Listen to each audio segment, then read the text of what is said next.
Hi guys, welcome to the channel. In today's video, I'm going to show you how you can fix TikTok photo swipe not working. So the first step you simply need to do is to open Play Store and search for TikTok, and you need to update TikTok application.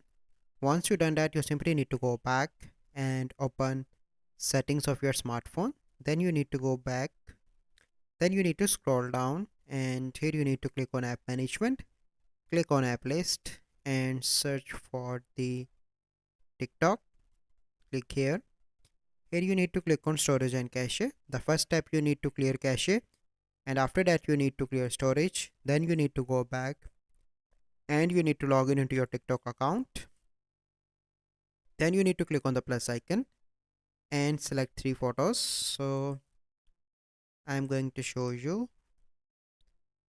So click on next, and now you can see that photo swipe is working for my this account on TikTok. So this is the process. I hope you find this video helpful. If you find this video helpful, must like this video, subscribe to our YouTube channel for future videos. We'll see you in the next video. Thank you. Have a good day.